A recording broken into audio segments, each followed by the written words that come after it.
Export import करायचं IC code लागतो. Other than IC code असं काही डॉक्युमेंटेशन आहे ते तुम्हाला वाटतं की नाही हे पण गरजेचं आहे? एक लिंकसाठी IC सगळं म्हणजे तुमच्या आता आपण इंडिव्हिज्युअलला कसा आधार लागतो तसं IC कोड तुझी इंडिव्हिज्युअलिटी आहे ॲज अ एक्सपोर्टर और इम्पोर्टर. लेबल आहे, लिगल मेजरमेंट ऍक्ट आहे, असे अजून काही पेपर वर्क किंवा डॉक्युमेंटेशन मॅन्डेटरी आहेत? एक्सपोर्ट करायला आपल्या हे 3 गोष्टी शिवाय एक इनव्हॉइस पॅकिंग लिस्ट आपण बनवतो. हे 2 महत्वाचे गोष्टी आहेत. फार्मासाठी फार्मास्युटिकलची लायसन्सेस लागतात, तुम्हाला ADCची परमिशन लागतं, FOP आणि CIF. तर ह्यात थोडंसं तुम्ही आपण काय टर्म्सने आपण विकतोय किंवा काय टर्म्सने आपण खरेदी करतोय गरजेचं आहे. आपण FOB म्हटलं म्हणजे फ्री ऑन बोर्ड म्हणतो. म्हणजे फ्री ऑन बोर्ड म्हटल्यावर ऑन बोर्ड म्हणजे ऑन शिप तर किंवा ऑन एअरक्राफ्ट. लोकांना ती भीती आहे की एक्सपोर्ट करतोय आपण तर क्वालिटी चेक करणं गरजेचं आहे किंवा प्रत्येक. तर तुम्हाला काय वाटतं किती वेळा प्री इन्स्पेक्शन क्वालिटी झाली पाहिजे बिफोर वी असं?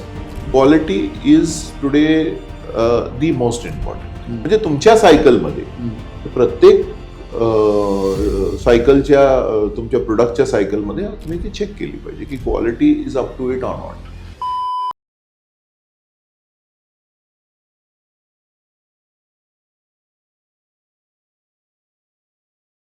नमस्कार, सी लक्ष्मण दाभोलकर. आपण आपण जे संवाद चालू केला आहे मोठ्या मोठ्या बिझनेसमॅनशी, पण ते मोठे बिझनेसमॅन होण्या अगोदर त्यांनी जो एक प्रवास केला आहे एका शून्यातनं शिखरावर जाण्यापर्यंत, तो आज आपल्याबरोबर संवाद करायला जे आपले वक्ते आहेत ते विल्फ्रेड मेंझेस सर. त्यांचा प्रवास हा अगदीच वेगळा आहे. एक एक्झिक्युटिव्ह पासून ते एका कंपनीचे अथिना लॉजिस्टिक्सचे डायरेक्टर, हा प्रवास अगदीच आपण जाणून घेऊ. पण त्या अगोदर मला असं वाटतं की जे मुंबई पुण्याचे काही जे लघु उद्योग आहेत, MSME बिझनेस, त्यांच्या डोक्यात नेहमी असतं की मी बिझनेसेस वाढवला पाहिजे. तो बिझनेस वाढवला पाहिजे नक्की काय केलं पाहिजे, तो साता समुद्र पार म्हणजे ग्लोबल दिला पाहिजे. पण तो बिझनेस ग्लोबली देताना त्यांच्या डोक्यात असतं कस्टम, डॉक्युमेंटेशन, हे भरपूर गोष्टीचं त्यांच्या कामाने चालू असतं आणि त्यांना ते क्लिअर होत नाही. सो आज आपले जे वक्ते आहेत त्यांच्याकडनं आपण इम्पोर्ट एक्सपोर्ट आणि लॉजिस्टिक, स्पेशली ग्लोबल लॉजिस्टिक, ह्या सर्व प्रश्नांबरोबर त्यांच्यावर गप्पा मारणार आहोत. सो नक्कीच आपण ह्या गोष्टीचा आणि उलगडा करू. सो मी वेलकम करतो विल्फ्रेड सरांना. नमस्कार सर. नमस्कार. सो थँक्यू, तुम्ही मला आज इकडे बोलवलात. It's our pleasure that you came here आणि तुम्ही वेळात वेळ काढला त्याच्याबद्दल तुमच्या मनापासून आभार. सो मला सुरुवातीला एक जाणून घ्यायला आवडेल की तुमचा एक शॉर्टमध्ये जीवन प्रवास, म्हणजे तुम्ही तुमच्या मी प्रोफाईल जर बघतो लिंकिंगमध्ये एक executive to director of company, हा थोडा प्रवास मला झालेला आहे.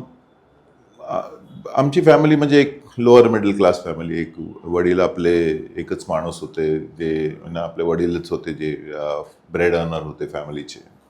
आणि एकच होतं त्यांच्या मनात की आपले 4 मुलं आहेत, त्यांना आपण चांगले शिक्षण द्यायची. आणि मी आज पण लोकांना म्हणतो की आईवडिलांनी आपल्याला जी एक टूल दिली, ती टूल म्हणजे शिक्षण. आणि ती शिक्षण घेऊन मी जॉब मार्केटला पडलो. आणि कॉलेजला असताना मी कॉस्ट अकाउंटिंग करतच होतो. इंटर पास केली, पण ते पुढे मी केली नाही. पण त्याच वेळेला नोकरी पण पाहिजे आपल्याला. तर मला संधी मिळाली एक छोट्याशा एजन्सी फर्ममध्ये. माझे मामा होते, त्यांनी तिकडे लावून दिलं. पण मनात ऑलवेज एक होतं की मला सेकंड राहायचंच नाही आहे, मला फर्स्ट व्हायचं आहे. तर मी ते नेहमी प्रयत्न करायचो की ओके, मला एवढं सांगितलं करायला तर मी जास्त करू शकतो का.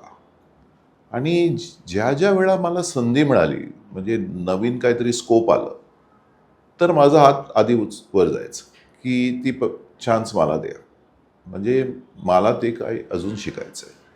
आणि तसं करत करत माझा प्रवास पुढे गेला. आणि तसंच ऑपॉर्च्युनिटीज मिळाले. मी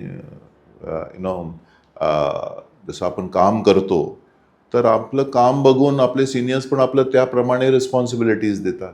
मला तसंच झालं. म्हणजे मी एक 27व्या वर्षात मी आफ्रिकेला गेलो. ते एक ऑपॉर्च्युनिटी होती, मी घेतली. ओके, परत आलो, मी शिपिंग सोडून लॉजिस्टिक्समध्ये आलो. ब्लू डार्टचे चेअरमॅन होते, त्यांनी मला संधी दिली. अँड एक 27-28 वर्षाचा मुलगा त्याला एवढी संधी दिली की आपण एक 9 ते 10 ऑफिस भारतात उघडतो, वेगळे वेगळे म्हणजे तेवढी एक्सपिरियन्स आपल्याला त्या वयात मिळाली. का? कोणतरी पाठी उभा होतं, म्हणाला मी तुझ्या पाठीशी आहे. तर कसं होतं की ज्या वेळा आपल्याकडे मेंटर्स चांगले मिळतात आणि ॲडवायझर्स चांगले मिळतात, तर आपलं तो प्रवास आहे ना, किती त्रासदायक असू दे, तो प्रवास चांगला जातो. ओके. आणि आपल्याला तेवढं जास्त शिकायला मिळतं. मग असं आहे की आपण स्विमिंग पूलच्या किनारा उभा आहे आणि बघतोय लोकांना, पण आपण ज्यापर्यंत आतमध्ये जात नाहीये, उडी मारत नाही, तर आपलं पोहता येणार नाहीये. ओके. आणि तसं जाऊ की बाई तू कर, इकडे ऑफिस उघडायचं तू कर, तू कुठे अडकलास तर माझ्याकडे ये. तो दॅट म्हणजे तो प्रवास ना, त्याने मला खूप अनुभव दिला. आणि मग त्या प्रवासाने मग मला संधी मिळाली चायनाला जायला. तर चायनामध्ये मी ऑफिसेस उघडल्या, थायवानला ऑफिस उघडल्या, सिंगापूरला ऑफिस उघडल्या. तर हे सगळे माझे एक्सपिरियन्सेसने मला एक छोट्या एक्झिक्युटिव्हवरनं डायरेक्टरपर्यंत ती प्रवास झाली. ओके. म्हणजे मी अथिना स्वतःची कंपनी उघडायच्या अगोदरच डायरेक्टर होतो, वेगळे वेगळे कंपनीसाठी वेगळ्या कंट्रीजमध्ये. आणि तो माझा प्रवास आहे. तर असं नाही की आपल्या पाठीशी आपली बिझनेसमॅन फॅमिली आहेत. नाही, मी फर्स्ट जनरेशन. आणि ते म्हणतात ना, एक कॉलिंग येतं आपल्याला, आणि त्या कॉलिंगनुसार मला ज्या वेळा कॉलिंग आलं की आता आपण स्वतःसाठी काहीतरी केलं पाहिजे ना. कारण कसं होतं की आपण नोकरी करताना आपण सगळं काही आपल्या सबऑर्डिनेटला देऊ शकत नाही. लोक आपल्याबरोबर काम करतात, मेहनत करतात, पण सगळं आपण देऊ शकत नाही. तर आपण एक असं की माझी स्वतःची असली असते तर मी हे चान्स किंवा हे लर्निंग आपल्या ज्युनियर्सला देऊ शकतो. आणि तसं करत करत ते अथिना मी फॉर्म केली. तुम्ही ह्या प्रवासामध्ये काय अशा गोष्टी शिकल्यात जे तुम्हाला लोकांना सांगायला आवडेल की ह्या एवढ्या 30-36-35 वर्षाचा जो आपला प्रवास आहे आणि तुम्ही मिडल क्लास फॅमिलीमधून आज डायरेक्टर ह्या झेप घेतली, तुम्हाला काय आवडेल सांगायला? 2 गोष्टी आहेत. एक मी लोकांना सांगतो की ज्यापर्यंत आपण लोकांकडे नोकरी करतो ना, त्यावेळा फक्त आपली नाही, आपल्या खुर्चीची म्हणजे किंमत त्या खुर्चीला असतं, त्याच्या पोझिशनला असतं. आपण त्या पोझिशनला नसतो त्यावेळा आपली तेवढी किंमत नसते. ओके. That is one. आपण त्यावेळा बिंदास काम करतो. का? पैसे आपले लागलेले नसतात, पैसे कोण दुसरं लावतो, आपण फक्त काम करतो. करेक्ट. ज्यावेळा आपण स्वतःची स्टार्ट करतो ना, त्या फर्स्ट आपल्याला जाणून येतो की आपल्याला कोण पगार देणार नाही, आपल्याला लोकांना पगार द्यायचा आहे. ओके. दॅट फर्स्ट रिअलायझेशन आहे आपली. ओके. पण मला एक आहे की ज्यापासून म्हणजे मला खूप वेळ लागलं, म्हणजे मी 24 वर्षाचे अनुभव घेऊन नंतर मी स्वतःचं बिझनेस स्टार्ट केलं. पण ज्यापासून मी स्टार्ट केलं, मी लोकांना स्वतःच म्हणतोय की तुम्ही स्वतःचं व्यवसाय का करत नाही. कारण मी बघतो की 3 गोष्टी आहेत जे व्हेरी इम्पॉर्टंट आहेत आपण ज्या वेळा ना बिझनेसमॅन होतो. नंबर 1 की आपण देशाची प्रगतीमध्ये आपण एक सहभागी होतात. करेक्ट. कारण आपण कॉन्ट्रीब्यूट करतो टॅक्सेस. नंबर 2, जसे आपली बिझनेस आहे, आपण इम्पोर्ट एक्सपोर्ट बिझनेस किंवा एक एक्सपोर्टर असू दे किंवा एक लॉजिस्टिक कंपनी, आपण कंट्रीसाठी फॉरेन एक्सचेंज कमवतोय. ओके. दुसरं. आणि तिसरं, आपण लोकांना नोकरी देतो. सो हे 3 मोठी गोष्टी आहेत जे आपण करतो ॲज बिझनेस पीपल. ओके. आणि त्याच्यात मला असं म्हणजे एकदम प्राईड वाटतं की आपण हे करतोय, we are doing something for the society. Okay.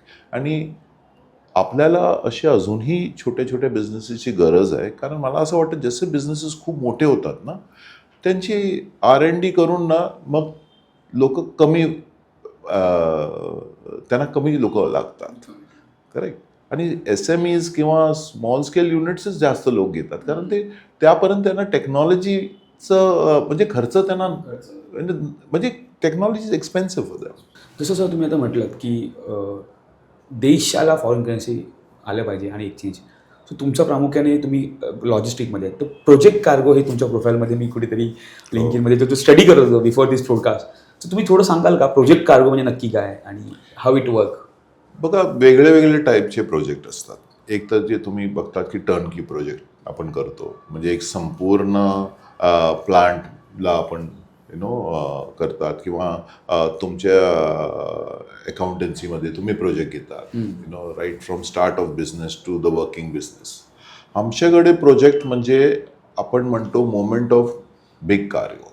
म्हणजे जे नॉर्मल आपण कंटेनरमध्ये पाठवतो तो नॉर्मल डिसेंट कार्गो असतो, जे आपण कंटेनराइज होऊ शकतो.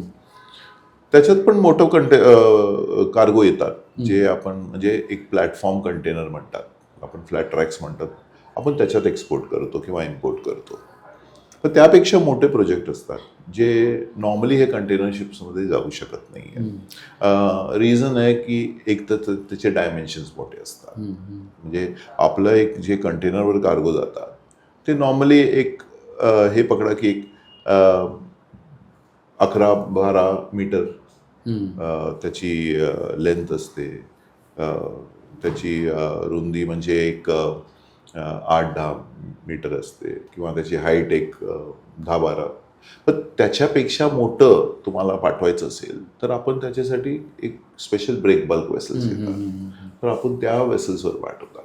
ओके, आणि ते स्पेशलाइज कार्गो असतं, किंवा तो कार्गो खूप हेवी आहे, कारण ट्रान्सफॉर्मर्स असतात किंवा ऑइल अँड गॅस मशिनरी ते असतात, ते जे खूप हेवी असतात. ते 150-200 टन, 500 टन, आणि त्याच्यासाठी इक्विपमेंट्स पण खूप स्पेशल असतात. त्याच्यासाठी क्रेन्स, हेवी ड्युटी क्रेन्स येतात. तर हे त्यांना एक स्पेशलाइज इक्विपमेंट लागतात. त्याच्यासाठी एक मल्टी एक्सेल व्हेकल लागते.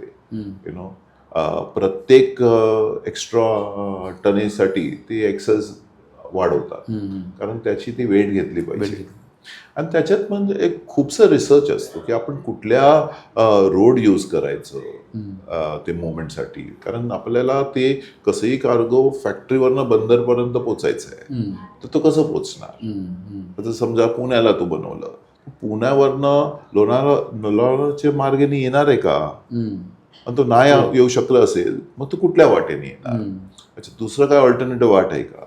अच्छा, त्या ऑल्टरनेटिव्ह वाटमध्ये ब्रिज येतात का. अच्छा, तो ब्रिज हा तो वजन घेऊ शकतो का तो ब्रिज, किंवा टोल प्लाझा आले तर तो टोल प्लाझा क्रॉस करणार की टोल प्लाझा डिसमेंटल करायला लागतात, आणि ते करतात. टोल प्लाझा डिसमेंटल करतात, किंवा ॲडिशनल टेम्पररी असे स्ट्रॉंग ब्रिजेस बनवतात, किंवा एक्झिस्टिंग ब्रिजेसला रिइन्फोर्स करतात.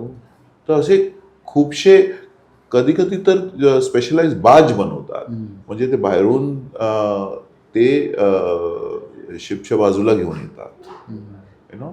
तर असे खूपशे प्लॅनिंग असतं त्या कार्गोला. म्हणजे लोकांना असं वाटतं की आपण लॉजिस्टिक करतो म्हणजे काही नाही, आपण फक्त कार्गो इकडनं इकडे उचलतो, पण लॉजिस्टिक तसं नसतं. त्याच्यात खूप प्लॅनिंग असतं, आणि म्हणजे खूप वेळा तर आपण फक्त म्हणजे कॅल्क्युलेशन्स असतात, त्याच्यात फिजिक्स असतं. कार्गो लोड करताना आपण एका साईडला लोड करू शकत नाहीये कंटेनरमध्ये, किंवा आपण कुठेही प्लॅटफॉर्मला लोड करतो, आपण इव्हनली लोड करतो, है ना, म्हणजे तो बॅलन्स राहतो. नाहीतर तो कंटेनर असं हव्यात असं होईल, आणि त्याच्यात स्टेबिलिटी होणार. तर आपल्याला हे सगळं बघायचं असतं. आणि तसंच शिपवर आपण टाकताना तर शिपचे जे चीफ ऑफिसर आहेत, जे रिस्पॉन्सिबल असतात कार्गोसाठी, त्याला पण तसंच बघायचं असतं की त्याला ग्रॅव्हिटी बघायची असते, की एका साईडला जास्त वजन झालं की ती शिप एका साईडला टिल्ट होणार.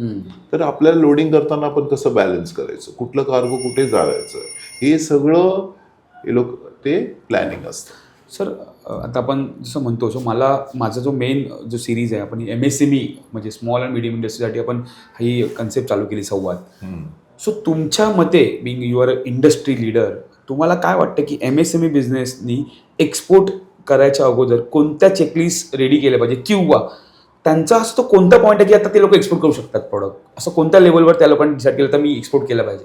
मग कुठलं एक पर्टिक्युलर लेवल नसतं की MSME किंवा छोट्या उद्योजकांनी एक प्लॅनिंग करायचं असतं एक्सपोर्ट करायचं. बेसिकली त्याच्या प्रोडक्टला मार्केट इंटरनॅशनल आहे की नाही, दॅट इज द फर्स्ट. आणि असेल मग त्याला त्या मार्केटनुसार स्टडी करायला पाहिजे.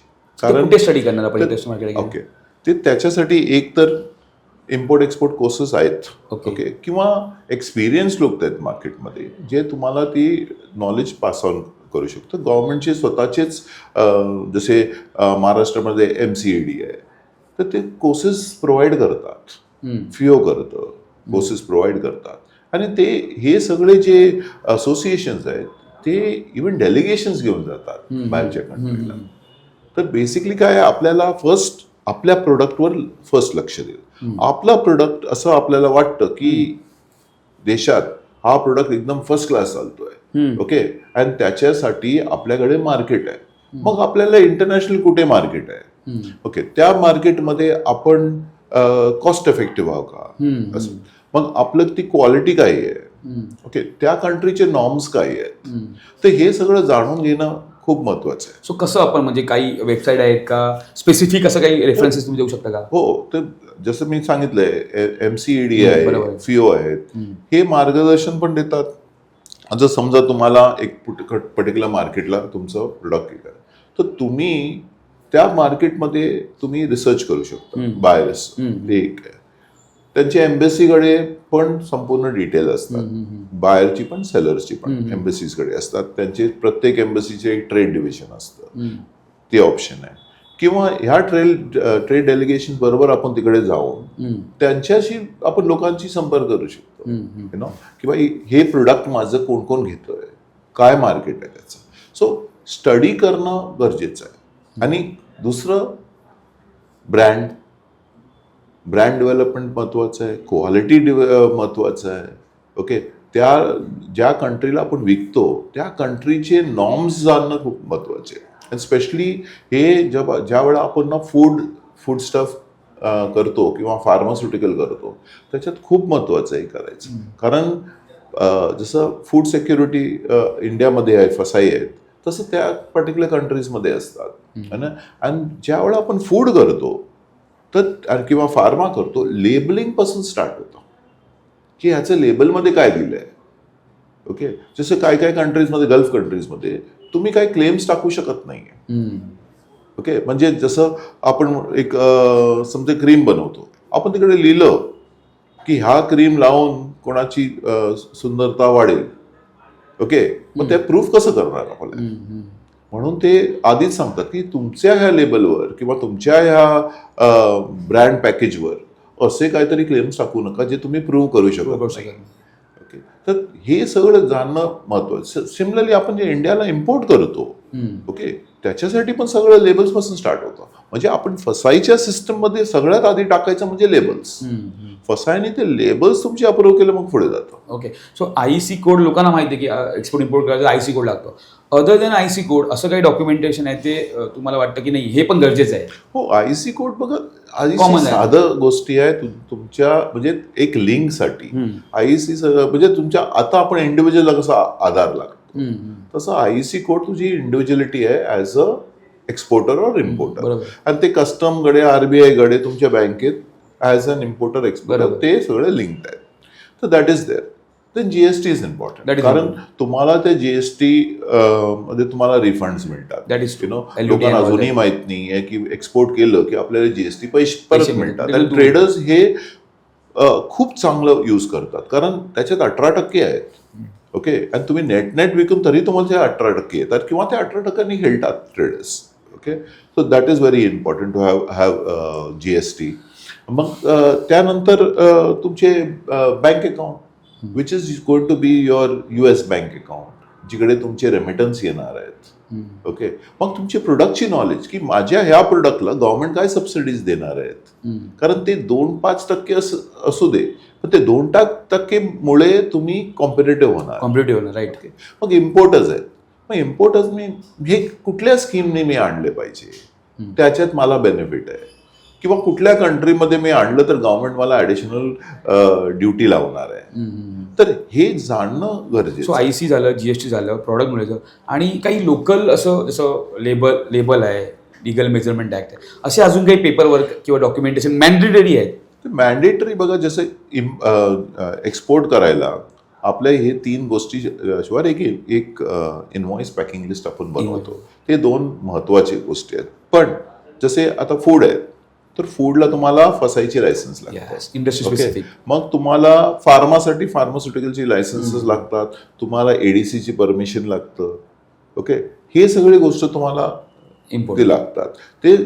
ते गरजेचंच आहे, because without that you can't go. दुसरं, तुम्ही फॉरेन कंट्रीला जातात, स्पेशली तुमच्या पॅकेजिंगमध्ये, ते तिकडची लायसन्सेस फार्मास्युटिकलमध्ये प्रत्येक कंट्रीला रजिस्ट्रेशन करावं लागतं, कारण प्रत्येक कंट्रीची मिनिस्ट्री ऑफ हेल्थ असते.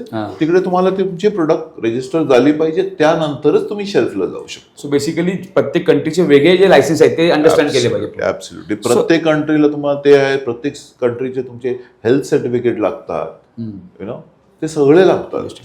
So what is the importance of one district one product in logistic, global logistic? असं one district one product logistics मध्ये तर नाहीये. ओके, आपल्याकडे इकडे जे आपण टॅग देतो,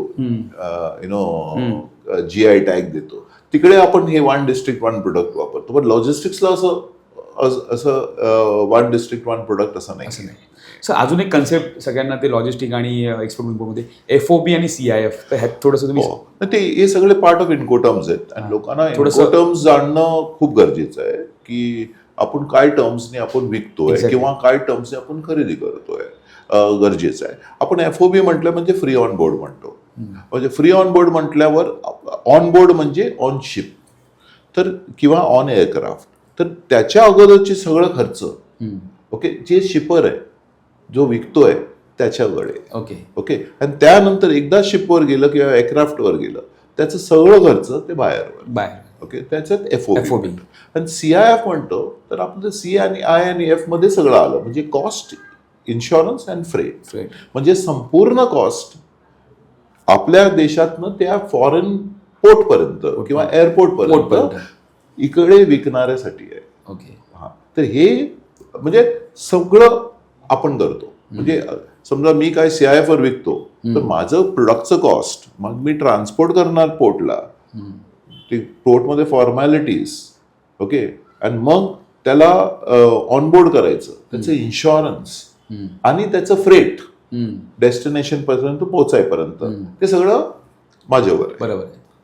दिस is matter when we have to build quotation द्यायचं असतं, ज्या लोकांना क्लिअर होत नाही, छोट्या बिझनेसमॅनला FOB आणि CIF. तसं आम्ही म्हणजे आम्ही एक टॅम्पलेटच बनवली आहे, आणि आम्ही आम्ही 2 टॅम्पलेट बनवले, एक इम्पोर्टसाठी, एक एक्सपोर्टसाठी, आणि त्याशिवाय आपण एक इन्कोटर्म्स प्रमाणे टॅम्पलेट बनवली.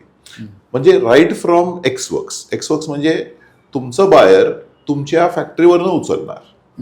Okay, that is the first step. म्हणजे बाहेर आला तुमच्या फॅक्टरीवरनं उचलला, so that is one part.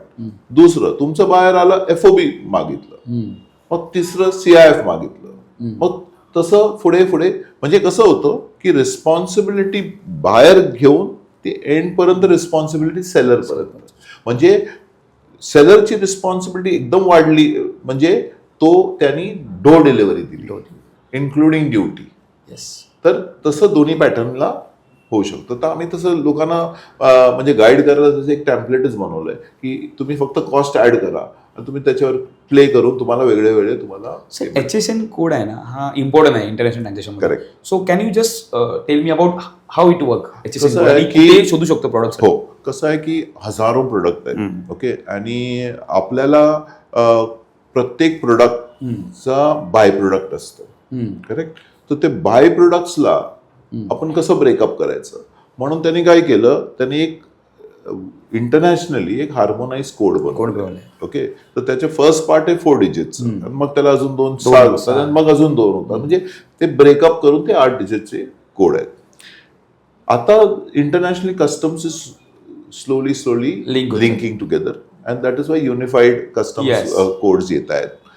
आणि त्यांनी काय, आपल्याकडे जे HS कोड आहे आपल्या बुक्समध्ये, आपल्या कस्टमच्या सिस्टममध्ये, तोच त्या फॉरेन कस्टमच्या बुक्समध्ये. 2 गोष्टी होतात की आयडेंटिटी ऑफ द कार्गो सेमच राहतं, त्याचे ड्युटी स्ट्रक्चर सेम राहतात. होऊ शकतो काय काय कंट्रीमध्ये एक आपल्याकडे एच एस कोड इकडे आहे तर फॉरेन कंट्रीमध्ये दुसरं एच एस कोड आहे ना, तर ते होतं कधी Penalty कधी. लागू शकते ना? हो, आपण मिसमॅच बघा, लोक एच एस कोड का चेंज करतात? ते एच एस कोड चेंज करतात, त्या एच एस कोड घेतात ज्याच्यात ड्युटी कमी आहे. ओके, पण आपल्याकडे कस्टम पण तेवढीच हुशार आहे की त्यांना माहित आहे की एच एस कोड काय. आता आपण काय केलंय, जसे कस्टमच्या रूल प्रमाणे प्रत्येक कंट्रीने आपल्या बिल ऑफ लेडिंग, जे आपल्या कार्गोचे बिल ऑफ लेडिंग किंवा एअरक्राफ्टचं आपण एअरवे बिल म्हणतो, त्याच्यातच आपण एच एस कोड टाकून आणतो. म्हणजे ते मिसडिक्लेरेशनचा प्रश्नच येत. तरीही इकडे कस्टमला डाऊट असेल की तू हा एच एस कोड यूज केलास आणि तुझं प्रोडक्ट वेगळं आहे, तर कस्टम तुला ते मिसडिक्लेरेशन साठी तुम्हाला ते कार्गो तुमचे होल्ड करू शकतो किंवा तुम्हाला पेनल्टी लावणार. लोकांना ती भीती आहे की एक्सपोर्ट करतोय आपण तर क्वालिटी चेक करणं गरजेचं आहे किंवा प्रत्येक, तर तुम्हाला काय वाटतं किती वेळा प्री इन्स्पेक्शन क्वालिटी झाली पाहिजे बिफोर वी असं? बघा, आपलं फ्युचर ऑर्डर्स आहेत ना, डिपेंड आपल्या क्वालिटी आणि आपण जे कमिट करतो त्याच्यावर आहे. ओके, आणि quality is today the most important thing. म्हणजे असं झालंय की प्राइस बायर थोडं तुम्हाला जास्त द्यायला तयार असतात, तर तुमची क्वालिटीमध्ये फरक नाही झाला पाहिजे. कितीतरी प्रोडक्ट आम्ही बघतो की परत येतात, and that is because of quality. की बाई मला हे क्वालिटी तुम्ही माझ्याकडे सॅम्पल पाठवली आणि मी अप्रूव्ह केली आणि तुम्ही मला हे क्वालिटी देता. तर व्हेरी इम्पॉर्टंट की जी क्वालिटी आपण लोकांना आपण कोट करतो तीच क्वालिटी आपण दिली पाहिजे. आणि त्याच्या प्रत्येक म्हणजे तुमच्या सायकलमध्ये प्रत्येक सायकलच्या तुमच्या प्रोडक्टच्या सायकलमध्ये तुम्ही ती चेक केली पाहिजे की quality is up to it or not. That is very important. कसं आपण आता जसं इंडियन्स, खूप इंडियन्सचं तसं एक कंप्लेन असतं की आपण चायनाला आपण ते एक दाखवतात आणि दुसरंच काहीतरी पाठवतात. बरोबर, होतं इकडे अलिबाबा साईड. करेक्ट. तर दॅट इज, बघा, जे साईट्स आहेत ई कॉमर्समध्ये सगळे काय करतायत, ते ऑनलाईन जाऊन डिजिटली बघतायत आणि तिकडे होऊ शकतो मिसमॅच, कारण you are looking at it from a visual point of view. तुम्ही ऍक्च्युअल प्रोडक्ट बघितलं नाहीये. ओके, त्याचे पॅकेजिंग तिकडे एकदम सुंदर असेल पण तुम्हाला मिळताना वेगळं पॅकिंग आहे. It is all because of the visualization. Okay, पण ज्या वेळा आपण स्वतः जाऊन तिकडे टेस्ट करतो कार्गो किंवा आपण तिकडनं सॅम्पल्स घेऊन येतो, then you want the same sample here. कारण त्या सॅम्पल जे आहे प्रोडक्ट, त्याच्यामुळे जे रॉ मटेरियल आहे त्याच्यावर अवलंबून आहे आपलं फायनल प्रोडक्ट. तर तसं व्हेरी इम्पॉर्टंट. CGTMSE गव्हर्नमेंटची स्कीम आहे एक्सपोर्टला वगैरे, अशा अजून काही स्कीम यू अवेअर अबाउट की ज्यांनी MSME बिझनेसला हेल्प होईल एक्सपोर्ट इम्पोर्ट करण्यासाठी? बघा, सगळ्यात मोठं MSMEना फिअर असते ना की मला माझ्या बाहेरकडनं पैसे मिळणार की नाही मिळणार. ओके, खूपशे वेळी ते असतं. तर त्यावेळा त्यांना ECGC स्कीम असते, म्हणजे एक्सपोर्ट क्रेडिट गॅरंटी स्कीम, आणि त्यांनी त्याचा उपयोग करायचा. त्याचं इन्शुरन्स महाग नाही आहे, पण ते एक लिमिटपर्यंत करतात. म्हणजे तुमचा अॅन्युअल टर्नओव्हर एक 5-6 कोटी असेल त्यापर्यंतच ते लोक करतात. त्याच्यावर you need to take the normal insurance. But insurance cost तेवढंच आहे, 0.1% की 0.2%, 1-2%. त्याच्यापेक्षा जास्त अजून काही गव्हर्नमेंटच्या स्कीम किंवा असं काही? गव्हर्नमेंटचे खूप स्कीम्स आहेत. मग ते how we know as a common person? आता नवीन जी एक्सपोर्ट प्रमोशन मिशन आहे गव्हर्नमेंटची, त्याच्यात तर 3-4 नवीन स्कीम झाल्या आहेत गव्हर्नमेंटची. जसे तुम्ही तुमचं प्रोडक्ट ऑफ द शेल्फ विकू शकता. म्हणजे मी इंडियावरनं समजा युरोपला घेऊन गेलो आणि मी वेअरहाऊस घेतलं आणि वेअरहाऊसमध्ये टाकून मला विकायचं आहे, तर ते वेअरहाऊसिंगचं कॉस्ट एक पर्सेंटेज काहीतरी गव्हर्नमेंट आपल्याला परत देतो. हो, ग्रेट. ओके, सो दॅट तुमचं मिटिगेशन करतो तुमचं loss, that you are taking our product to that place and then you R.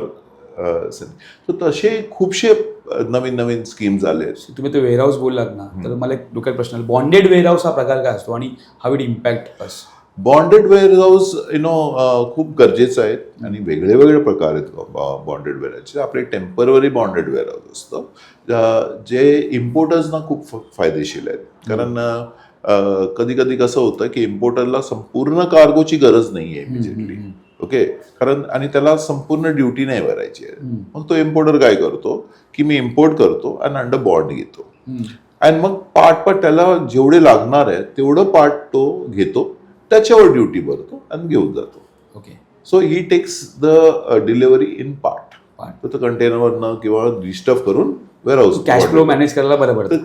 खूप मॅनेज पडतं किंवा तेवढं आपल्या ड्युटीची गरज नाहीये टाकायची आणि फंड ब्लॉक होत नाहीये. पण त्याला एक 6 मंथची ड्युरेशन आहे. 6 मंथमध्ये तुम्ही ते काढायचं. आता आपण सगळं बोलतोय की एक्सपोर्ट करू, इम्पोर्ट करू, बॉन्डेड वेअरहाऊस वगैरे. मला सांगा, एखादा लॉजिस्टिक पार्टनर सिलेक्शन किंवा क्लिनिंग हाऊस एजंट सिलेक्शनसाठी काय गोष्टी आपण ॲज अ MSME लक्षात ठेवल्या पाहिजेत? मी बोलतो, ज्या वेळा लोक फर्स्ट टाइम इम्पोर्ट करताना त्यांनी 2-3 चांगल्या लॉजिस्टिक कंपनीशी संपर्क करायचा without looking for somebody who is very cheap. कारण this is your beginning of your journey. कारण मी खूपशे कंपनीज बघितले, त्यांनी स्टार्ट केलं, they have taken somebody who is maybe very small, working from his bag, म्हणजे bag छोटे छोटे आहेत ते. जसे तुम्हाला लॉयर बघितले आउटसाइड तसं आपल्याकडे पण तसे आहेत. तर त्यांनी काय होतं, त्यांची नॉलेज लिमिटेड आहे, त्यांच्याकडे लोक लिमिटेड आहेत. तर त्यांनी शॉर्टकट खूप मारले. त्यांनी शॉर्टकट मारले तर तुम्ही शॉर्टकट शिकता, तुम्ही करेक्ट डॉक्युमेंटेशन शिकत नाही आणि तुमची टीम पण तशीच फॉलो करते. त्याचे इम्प्लिकेशन्स काय वर्षानंतर येतात. आता तुम्हाला एक एक्झाम्पल देतात. तुमच्याकडे सडनली ऑर्डर आली, करेक्ट, फॉरेनवरनं तुम्हाला ऑर्डर आले की सर मला ह्या प्रोडक्टचा मला 100 पीस पाहिजे. तुम्हाला पैसे पण पाठवले, तुम्ही रेडी केले सगळं. बोले अरे यार माझ्याकडे IC नाही, आता मी काय करू? मग तुम्ही माझ्याकडे आलात. ओके, तुझ्याकडे IC आहे का? हो, माझं हे काम एक्सपोर्ट करतं. मी केले, सोपं गेलं, कार्गो गेलं, तुम्हाला पैसे मिळाले, तुम्ही मला दिले, झालं नाही. कारण काय आहे, कस्टमचं सिस्टम, तुमचं बँक, ओके, आणि RBI ते प्रॉपरली लिंक झाली पाहिजे. आता काय झालंय की देशातनं माल बाहेर गेलो, करेक्ट, तुम्ही पाठवलं, तर माझ्या नावाने सिस्टम मध्ये कस्टमच्या आणि त्याच्यात लिंक RBIचं की एवढ्या अमाऊंटचं, म्हणजे एवढं देशातनं बाहेर गेलं, करेक्ट, याच्या अगेन्स्ट पैसे आले पाहिजे, correct, because that property belongs to the country, correct. त्याच्या अगेन्स्ट पैसे येणार नाही माझ्या नावाने, का की ते ऑलरेडी तुमच्या नावाने आलेत, करेक्ट. तर ते लिंकच झालं नाही. आता दुसरं, तुम्हाला पण इन्कम टॅक्सला दाखवायचं बरोबर आहे की तुमच्याकडे पैसे आले कसे. तुम्ही काय दाखवणार? कारण तुमच्याकडे डॉक्युमेंटच नाही प्रूव्ह करायला की तुम्ही एक्सपोर्ट करून तुम्हाला ते पैसे आले. म्हणजे इनडायरेक्टली तुमच्याकडे आले की तुम्ही लॉन्ड्रिंग केलं पैसे, बरोबर आहे, आणि मी पैसे पाठवले आणि मी पैसे घेतले नाही, किंवा मी बाहेरून कुठेतरी पैसे. तर करेक्ट जे सिच्युएशन आहे की तुमच्याकडे आलं, तुमच्याकडे IC नाही आहे, तर तुम्ही IC घ्यायची. आणि तुम्हाला IC समजा टाइम नाहीये घ्यायची, तर सिम्पल तुमच्या बायरला सांगायचं ओव्हरसीज की तू पैसे पण यांच्याकडे पाठव, करेक्ट. तर तो पैसे मला पाठवणार, ओके, मी तुला ते पैसे तुम्हाला देणार विथ GST, कारण तो एक्सपोर्टचं GST मला परत कस्टम देणार, तर माझं लॉस नाहीये. तुमच्यात ते कमिशन तुम्ही डिसाईड करू शकता, पण त्याने काय होणार, एक कम्प्लीट लिंक होणार. तुम्ही विकलं विथ GST, मी विकलं ओव्हरसीजला आणि मला माझी GST परत मिळाली, बायरला कार्गो मिळाला आणि त्याने पैसे दिले, करेक्ट. तर माझे एक्सपोर्ट डॉक्युमेंट ज्या वेळा मी माझ्या बँकेत टाकणार, ते ऑटोमॅटिकली कस्टम सिस्टम जो RBIला लिंक्ड आहे तो प्रोसेस कम्प्लीट होतो. तर हे शॉर्टकट मारून लोकांना 6 महिने, 1 वर्ष, 1.5 वर्षानंतर RBIची नोटीस येते, आणि ते मग त्यावेळा ते करता येत नाहीये. So what is green logistic आणि how it is important for European market? बघा, सध्याच्या काळात कार्बन फुटप्रिंट्स इज मनी. आपल्याकडे अजून इंडियाला एक्सचेंज नाही आहे, पण युरोपला एक्सचेंज आहे. आणि जेवढं तुम्ही कार्बन फुटप्रिंट्स तुम्ही रिड्यूस करता, तेवढे तुम्ही क्रेडिट अर्न करता, and that can be encashed. प्रत्येक European country is more trying to get more environmental friendly and looking for eco friendly options. तो green logistics is all about that, की आपण किती कमी कार्बन फुटप्रिंट्स यूज करून आपण तो एक्सपोर्ट हँडल करतो. डिफॉरेस्टेशन म्हणजे आपल्या प्रोडक्टचे पॅकेजिंग मध्ये कुठेही डिफॉरेस्टेशन नाही आहे. म्हणजे आपण असं म्हणजे आपण रिसायकलेबल प्रोडक्ट्स यूज केले किंवा आपले जे packaging can be recycled. How it help in European market एक कन्सेप्ट. तर कसं होतं की by doing this first of all I have given them eco friendly product. माझं तिकडे लॉजिस्टिक पार्टनर असेल त्याच्याकडे जे व्हेकल आहेत होऊ शकतो that vehicle is also electrical vehicle. Okay so which is more what do you say, eco-friendly vehicles. So they are all trying to get to where they can reduce the carbon footprints, okay, and make sure that is an काय म्हणतात environment friendly logistics. कारण आपण fuel use करतो, शिप्समध्ये fuel आहेत. Now ship is also turning to you can say environmental friendly. They're going to hydrogen. Basically, we get priority over in European market. As suppose you will get priority when you tell people that you are a company who's moving to environmental friendly ways. We are becoming a sustainable company, a green company. जिकडे आपल्या ऑफिसेसमध्ये पेपरचा उपयोग कमी करतो आपण किंवा आपण आता नवीन तर already comes to water. Okay की लोक काय काय जे ऑलरेडी कार्बन मध्ये ऑलरेडी म्हणजे एन्व्हायरमेंटल हे आहेत ते झिरो म्हणजे नेट झिरो करतात वॉटरला. पण की आपण वॉटर खर्च करतो जेवढं ऑफिस मध्ये तेवढं वॉटर आपण वॉटर बॉडीज बनवतो. So people are coming with different ways to support the environment. So it's an environment friendly approach. Exactly, because that is the need of the hour. कारण आपण जे fuel use करतो currently that is causing more and more pollution. So how do you now replace this? Okay. So what is free trade agreement and how it save the import duty?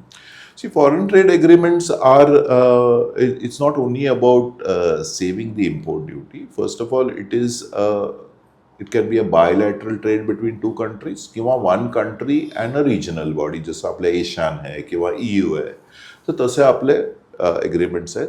That takes care of different type of industries, म्हणजे manufacturing sector, engineering sector, IT, वेगळे sectors आहेत. Everybody puts together की तुला काय विकायचंय माझ्या कंट्रीमध्ये, मला काय विकायचंय तुझ्या कंट्रीमध्ये, आणि मी माझी इकॉनॉमी बूस्ट कसं करणार आणि तुम्ही तुमची इकॉनॉमी कशी बूस्ट करणार. त्याच्यावर टॅरिफ्स मी तुम्हाला काय रिडक्शन देतो आणि तुम्ही काय देणार मला tariff reduction. To making it bringing friendly measures for me to sell my product in your country and your products in my country. So this like युरोपकडे जी आपण सही केली तो in over a period of time 96% products असे असेल जिकडे आपल्याला काही ड्युटीज लागणार नाही. So you will be expose to good products maybe from Europe जे तिकडे मिळतात विच दे स्पेशलाइज इन जसे तुम्हाला ऑटोमोबाईल्स बघा आता 100% आहे ऑटोमोबाईल्सवर. तुम्ही 100% वरनं तुम्ही 10% येणार. Okay then you look at wines and liquors, scotches which you bring from overseas. तुम्ही 150% वरनं तुम्ही 20% ला येणार किंवा 40% ला येणार. Correct. Free trade agreement study करणं गरजेचं आहे. Yes, so you have to study this. आणि आपले खूपशे प्रोडक्ट आपण त्या कंट्रीजमध्ये 0 टॅरिफवर विकतोय म्हणजे तिकडनं he will want to buy Indian products कारण तिकडे त्यांना ड्युटीच नाहीये. करेक्ट. पण तसले म्हणजे हे समजा की आपण आपले प्रोडक्ट तिकडे विकतोय 0 ड्युटीवर आणि तेच प्रोडक्ट त्यांना साऊथ ईस्ट एशिया किंवा चायनामधनं मिळतात 10% किंवा 20% ड्युटी. मग आपण इकॉनॉमिकली होतो मग ते आपले प्रोडक्ट जास्त प्रेफरन्स करतात. How to handle reverse logistic? Reverse logistics is very complex कारण it is actually eating into lot of ecommerce peoples pockets because तेवढे रिटर्न प्रोडक्ट्स आले.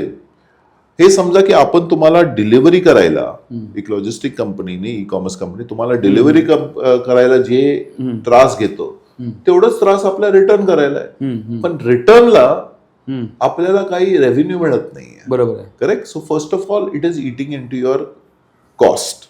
ओके. सो हाव अँड मग तो product परत आल्यावर can it be used, you know, that is very important की तो usable आहे की नाही. एक असं प्रोडक्ट आहे की समोरच्याला साईज नाही आवडलं किंवा कलर नाही आवडलं, तो परत आला तर आपण रिपॅकिंग करून तो जाऊ शकतो. पण असं काहीतरी प्रोडक्ट आहे जे आपण पॅकिंग रॅपर उघडून झालंय, पण तो कसं वापरायचा आपण product. So all these are losses that Losses. come. So companies will have to work backwards and look at data. Okay, त्यांच्याकडे वेगळा डेटा. एक तर कस्टमरचं टेस्ट काय आहे, am I giving him exactly as per customer test. But it will impact on cash flow and all that. Correct. तो impact आहे. म्हणून आता लोक रिव्हर्स वर्क करतात आपल्या डेटावर की first of all you know test काय आहे, मी जे डिस्प्ले करतो ओके कलर, तो कलर वेगळा का दिसतो, okay, those may be the factors. किंवा मी जे प्रोडक्ट बनवलं आहे ते कस्टमरला, or is it you know a buyer जो सतत रिटर्न करत असतो. करेक्ट. म्हणजे त्या बायरला आपल्याला बहुतेक एक चार्जेस लावावा लागेल की तुमच्या म्हणजे it has to go based on the algorithms, you know, की हा बायर नेहमीच प्रोडक्ट परत करतो, तर ह्या बायरला रिटर्न करायचं आपण चार्ज लावायचा. Okay, is not, we are not going to take free from him, कारण तो 10 प्रोडक्ट आणले की 5 परत करतो. So his track record is not good. तर people will come up with this type of research. There are people who have now done, they have made what you say drop box रिटर्नला, म्हणजे time save करायला drop box बनवलं, जसं अमेझॉनने बनवलं drop box. तर काय होतं, या एरियामध्ये जेवढे रिटर्न्स आहेत त्यांचं जे ड्रॉप बॉक्स हँडल करतात ते पिकअप करतात, ड्रॉप करतात, म्हणजे एक कन्सॉलिडेटली मूव्ह करतात. म्हणजे एक एक प्रोडक्ट परत जायची गरज नाहीये. So what you feel as a logistic partner, is it insurance important, maybe money insurance or other insurance? Insurance is the most important thing. मी लोकांना नेहमीच म्हणतो, वेदर इट इज पर्सनल असू दे किंवा मरीन इन्शुरन्स असू दे, you must take insurance for your products. Okay, लोक ते छोटे पैसे वाचवण्यासाठी कधी कधी खूप मोठे रिस्क घेतात. And I would say that is you know it is not worth the risk, because the money is just 0.1%. So for that 1.1% saving, why you are risking your very expensive cargo. मी तुम्हाला एक example देतो. Okay, एक 2 वर्ष अगोदर आमच्याकडे एक 10 container इकडनं आपण मुंद्रावरनं टाईल्स सेंड केले, आणि मर्क्सची वेसल होती मर्क्स फ्रँकफर्ट म्हणून, आपण त्याच्यात चढवले 10 मर्क्स. त्याची व्हॅल्यू होती $60,000. ओके, आणि ते संपूर्ण एक्सवर्क्स होतं. एक्सवर्क्स म्हणजे आपण बायरच्या म्हणजे सेलरच्या फॅक्टरीवरनं पिकअप करत होतो. सगळं झालं, आपण शिपवर चढवली. मग फ्रँकफर्टला आग लागली. ओके, आता आग लागली, there is two conditions to that, की शिप संपूर्ण जळून खाली जातं, that is total loss. Total लॉसमध्ये जे इन्शुरन्स कंपनी तुम्हाला तुमचे जे कॉस्ट आहे तुम्हाला परत करते, किंवा त्यांनी सल्वेज केली. आता मग फ्रँकफर्ट सल्वेज झाली. For a couple of months it was waiting, and then ultimately it went to dock in Jebel Ali, आणि जबल अलीमध्ये ते काढले. तर when they do this, they come up with general average. Okay, ज्या वेळेला export होत होतं, आम्ही त्या बायरला कझाकिस्तानला विचारलं, हे तुझी व्हॅल्यू 60,000 आहे, ओके, त्याच्यावर मी इन्शुरन्स घेऊ का? Insurance cost $60,000. तो बोलला नको, मला इन्शुरन्स नको. म्हणजे $60,000 नको आहे, मी मॅनेज करेन. ठीक आहे. तर आम्ही घेतलं नाही. आता ज्या वेळेला जनरल ॲव्हरेज लागतं, because we don't have insurance. General average काय असतं? जनरल ॲव्हरेजमध्ये जे कार्गो बाकी आहे, जे समजा जळलं नाही किंवा जे कार्गो कॅप्टनला बाहेर टाकू लागलं नाही बाकीची शिपला सेव्ह करायला, ते कॉस्ट आणि ती शिप्सची जेवढे वेटिंग कॉस्ट, ते सगळं कॉस्टला आपण कलेक्ट करून त्याला एक जनरल ॲव्हरेज म्हणतो, जे सगळ्यांना ॲव्हरेजमध्ये डिस्ट्रीब्यूट होतं. म्हणजे जेवढे बाकीचे कार्गो आपण सेव्ह केले त्याला ते डिस्ट्रीब्यूट होतं. Okay, that is called general. पण त्याला कॅल्क्युलेशनला काय 1 वर्ष 2 वर्ष असे लागतात. इन द मीन टाइम काय असतं, इन्शुरन्स जेवढे कार्गो आहेत ना, समजा माझा कार्गो इन्शुर्ड आहे, तर माझं insurance company will give a bond of 50% bond. आता हा कार्गो जे 10 कंटेनर होतो ते इन्शुर्ड नव्हतं. Now as per rules I have to give cash deposit, not of 50% but of 80%. त्याला $60,000 $60,000 इन्शुरन्स भरायचं नव्हतं, पण त्याच्या कार्गोसाठी त्याला $48,000 परत भरावे लागले त्याला कॅशमध्ये. So you see, to save $60,000, okay, he played the risk. म्हणजे $60,000 त्या 2 वर्ष अगोदर तुम्ही कॅल्क्युलेट केले असते तर रफली $750 झाले असते. तो $750 वाचवण्यासाठी त्यांनी एवढी मोठी रिस्क घेतली की त्याला आता परत $48,000 भरायला लागले. So insurance can become very expensive if you don't take it. माझा ऍडवाइस आहे की ऑलवेज सगळ्यात आधी this is what MSC business follow always, because त्यांचं ऑलरेडी वर्किंग कॅपिटल लफडे असतात. जेवढे मोठे कंपनी आहेत ना सर, सगळ्यात आधी फॅक्टर करतात इन्शुरन्स.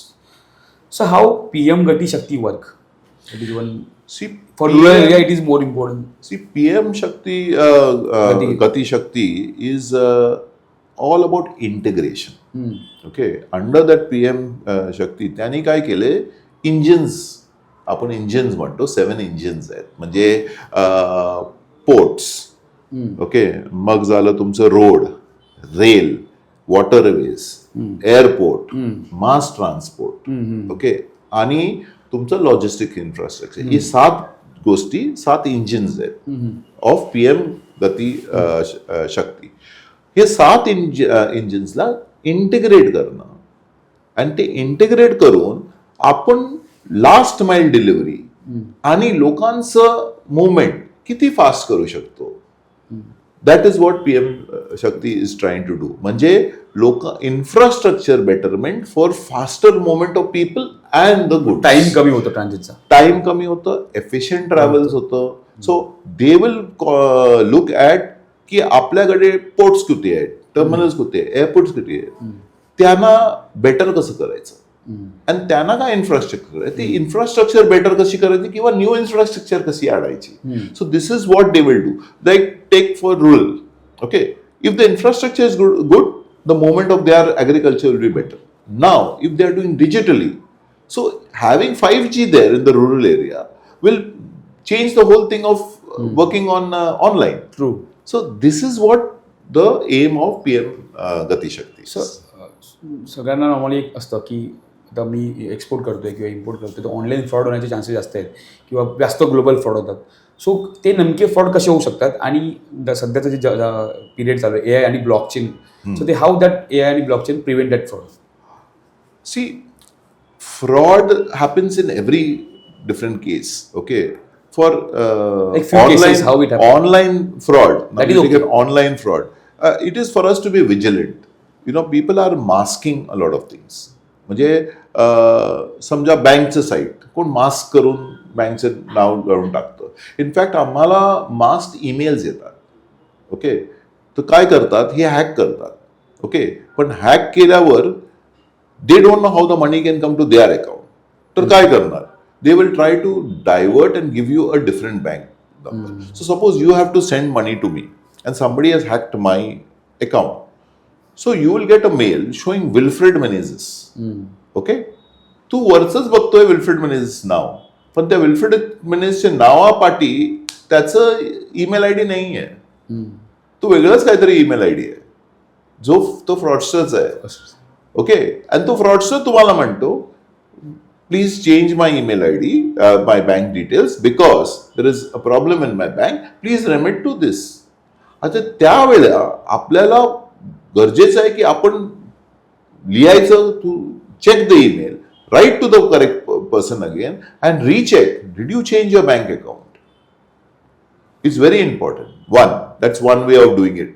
नंबर 2, आपण आपल्या सिस्टममध्ये we can always identify internal emails and external emails. ते गरजेचं आहे टू डू दॅट. म्हणजे कधी कधी असं असतं की माझ्या नावाने माझ्या सबऑर्डिनेटला, ओके, एक ईमेल जाणार, correct. So my subordinate gets an email showing Wilfred Menezes, पण तो माझा नसेल, तो त्याच्या पाठी मास्क असेल काय ईमेल, तर खाली एक मेसेज येईल एक्सटर्नल ईमेल. कारण जो ईमेल आयडी आहे तो मास्ट आहे, पण सिस्टम डिटेक्ट करतो की हा बाहेरून आलेला ईमेल आहे, कारण तो प्रॉपरली बघतो की अतिरा डॅश लॉजिस्टिक्स आहे की काहीतरी वेगळंच आहे. असू शकतो की विल्फ्रेड म्हणजे ऍट कुठला तरी कोणाचं जीमेल असेल. So this is one way that. So online fraud अजून काही वे आहेत की ऑनलाईन जे फ्रॉड होतात लॉजिस्ट ग्लोबल मार्केटमध्ये, जो as a MSME of Indian market खूप होतात. आमच्या सेक्टरमध्ये खूप होतात तसले फ्रॉड्स. कंटेनर्स एम्प्टी येतात, ओके, बाहेरून सील दाखवतात, पण ते सील इंटॅक्ट असेल, ओके, तर कार्गो म्हणजे सप्लायरच्या म्हणजे हँड इन ग्लव्ह असू शकतो तिकडे. इकडनं जुन्या टाइम काळाला खूप व्हायचे, कारण कंटेनर्स नटबोल्टचे असायचे. तर ज्या वेळेला ट्रान्सपोर्ट करायचे लोक नटबोल्ट काढायचे, आतलं माल काढायचे, परत नटबोल्ट लावून. तर आता ते चेंज केलं. कंटेनरला आता रिबेट असतात, नटबोल्ट नसतात. आणि रिबेट नसलेले नटबोल्ट म्हणजे कंटेनर असले तर कस्टम पण क्लिअर करत नाहीत. ओके, तर असले खूपशे गोष्टी आहेत, ते लोकांना चेक केलं पाहिजे. किती जण असे आहेत की कार्टन्समधनं एक प्रोडक्ट निघून जाते, किंवा त्यांना असं वाटतं कोण चेक करणार नाहीत. हे सगळे ट्रान्सपोर्टेशनमध्ये खूपशा गोष्टी होतात. आणि त्याला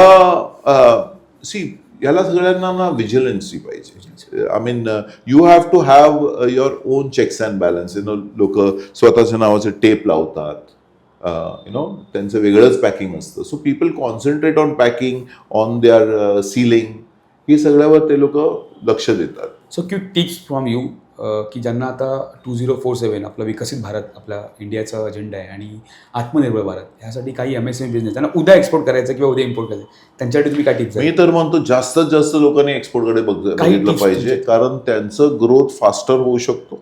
okay, and they can earn foreign exchange. Earning in foreign exchange when the dollar is going up is great money for them. Okay, they must be there. How they can start? त्यांना start करायला first work on your product. Make sure that your product is good to sell in international market. त्याच्यावर very important focus पाहिजे त्यांचं. Branding गरजेचं आहे. Okay, they must be get into branding. Small things which small people don't do and still continue as being proprietary firms, they should get away from that. Have a proper company, get GST. Okay, GST is beneficial for you. People think, मी त्या threshold मध्ये येत नाहीये तर मी का GST घेऊ. मी लोकांना हेच म्हणतो, मोठ्या कंपनीला तुमच्याकडे काम करायला तुम्हाला GSTची गरज आहे, कारण त्या मोठ्या कंपनीला पाहिजे. आणि तुम्ही कुठे आपल्या खिशातनं भरताय, तुम्ही त्यांच्याकडनं घेऊनच भरणार आहे. So you please take that. Study the markets for your product. तुम्ही आता ग्लोबली बघितलं किंवा तुम्ही रिसर्च केलं तर तुम्हाला 40-45 कंट्रीजच दिसतील की इंडिया बरोबर ट्रेड, पण आहेत 200 कंट्री. तर बाकीच्या कंट्रीज आहेत आपल्याला शोधायला, जिकडे आपण अजूनही प्रोडक्ट पाठवू शकतो. Okay, so look at where your product is good. Okay, लोक हे पण विचार करतात कधी कधी की आपण कॉस्ट इफेक्टिव्ह ना आहोत. करेक्ट आहेत, पण आपले जे मिशनरी बनवतो किंवा टूल्स बनवतो त्याच्यात असं काहीतरी टूल असेल जे महाग आहे इंडियामध्ये आणि तो आपण बाहेरून घेऊ शकतो. ते इम्पोर्ट स्कीम स्टडी करा की ज्याच्यात आपण ते इम्पोर्ट करून आपल्या प्रोडक्टवर अटॅच करून आपला प्रोडक्ट कॉस्ट इफेक्टिव्ह होऊ शकतो. ओके, आणि त्याच्यासाठी खूप चांगले स्कीम्स आहेत. तिकडे आपल्याला ड्युटी भरायची गरज नाही आहे. गव्हर्नमेंटने दिले आहेत, ॲडव्हान्स लायसन्स दिले आहेत. किंवा आपल्याला मिशनरी पाहिजे बाहेरून, हेच MSME ना मिशनरी पाहिजे, तर ती EPCG स्कीम मधनं तुम्ही मागवा, where you don't have to pay any duty for those machines. You bring those machines, maybe you can make better quality products. तर study is very important, of your product, how to better your product, how to brand your product. लोकांनी cut corners नाही केले पाहिजे when they are searching for a market. Yes. And once the market is there, you do R&D to become cost effective, to better your quality. That should be. And आपल्याला ना main problem इंडियाला आहे, we are 30 days behind. Okay, म्हणजे जे आपण commit time करतो ना त्याच्यात 30 दिवस आपण पाठीच आहोत. आपण लेटेस्ट डिलिव्हरी करतो. So we have to get improve on. म्हणजे आपल्याला टाइमलाईन्स बेटर करायचे. So we have to do that. So आता भरपूर लोक ना अलिबाबा किंवा ऑनलाईन ई-कॉमर्स साईट्सच्या थ्रू इम्पोर्ट करतात आणि ते जे करतात ते बरोबर करतात, त्यात काय लॅक्यून आहे की how they can improve, they are not going through logistic partner, ते स्वतःच ई कॉमर्स साईटनी करतात, तर त्यात काही लॅक्यून आहे किंवा त्यांना काही सल्ले नाही, मार्गदर्शन आपण म्हणतो. अलिबाबा असू दे किंवा अमेझॉन असू दे, त्यांना PayPal लॉजिस्टिक्सची वगैरे. गरज असणारच. Because without logistic company they cannot गो. नाहीतर त्या लोकांनी त्यांच्या ऑनलाईन साईट्समध्ये पण आमचे लॉजिस्टिक्स विकले असते. पण लॉजिस्टिक करताना त्यांना एक पेपर वर्क असतं, ओके, एक प्लॅनिंग असतं, हे करायचं असतं. So what you are seeing logistics now was also happening in the earlier days. पण त्या टाइमला प्रमाण कमी होतं. त्यावेळात दूधवाला स्वतः तुमच्याकडे डिलिव्हरी देत. आता तुमच्याकडे डिलिव्हरीवाले आहेत. पेपर आजही तुम्हाला डायरेक्टली येतात पेपरवाल्याकडनं. So times have change since the volume has got bigger. Okay, so that's why logistic companies are doing it for you. Okay, एक टाइम होता तो युनिलिव्हरचा सोपवाला आपल्या खांद्यावर तो बॅग घालून तो विकत जायचा. Correct, that was also logistics. So today everybody is exposed to logistics. The only thing in India is logistics is not, is not organized. As it is in many countries, it is not organized. And structure नहीं, not structured. So 3 rapid fire question एक विचारतो तुम्हाला. Period of 1990 or 2026 best time to start? Now, FOB or CIF? You pick up for first time. I cannot give you one answer for this because it needs a proper study. If anybody is bringing import and bringing small cargo, I would say FOB. If he is bringing full big cargo, CIF. One word for Indian logistic in 2047 vision. Long way to go and can grow. What is the success mantra of Wilfried sir? I don't say no to any cargo. Okay. That is my mantra to my team also. I don't say no to any cargo because if I can't do it, I can find a partner to do it. That is one. Number 2, I always tell my team, what everybody does, we must do. Definitely do. But what everybody doesn't do, we must do it. So last but not least question I'm asking. तुमच्याबद्दल आणि तुमच्या साईटवर मी बघितलं you are more into CSR activity. So I would ask तुम्ही जे upcoming importer आहेत, exporter आहेत, त्यांना अथेना लॉजिस्टिक काय हेल्प करू शकतं? आम्ही व्हेरी स्पष्ट खूपशे स्मॉल MSMEs किंवा बिझनेस हाऊसेसला सांगतो की you come to us, our advice is free. Okay, we'll give you all the hand holding. You may tomorrow use another partner if you feel like for your logistic needs, no problem. But take the correct advice and take the correct step. Because if you do wrong now, you'll continue doing wrong in future. Your team will also learn the wrong way to do. And when you do something wrong and it continues, to correct it in future, it is only by paying fines, penalties and these sort of things. So it is always use the correct partner, and my office is always open. You can always call up people, ask for advice, come and meet us. We will give you whatever guidance we can. We will tell you how to save your logistic cost wherever is possible. New routes, new guidelines, all that is possible. Thank you Wilfrid sir. मतलब Thank you. म्हणजे मजा आली मला गप्पा मारायला. म्हणजे माझेही पण भरपूर डाऊट क्लिअर झाले. नक्कीच आपले कॅमेरामॅन त्यांचे डाऊट क्लिअर झाले असतील, कसं एक्सपोर्ट करावं, कसं इम्पोर्ट करावं. सो मी परत एकदा तुमचं थँक्यू बोलतो बिकॉज हे आजचं जे आपलं संवाद होता, हे संवादाचा मास्टर क्लास होता, एक्सपोर्ट इम्पोर्ट कसं करावं. नाही, I must thank you also because मला असं वाटतं की ज्यांना जेवढे काही नॉलेज असेल कुठल्याही सब्जेक्टवर, त्यांनी एक दिवस घेऊन जाणं काही उपयोग नाही आहे. त्यांनी ते शेअर केलं पाहिजे. He must go empty. आणि I like doing this where I am able to share knowledge. Okay, and people can have their own opinions about more knowledge on the same subject because knowledge and situations refined होतात. Logistics has come a long way.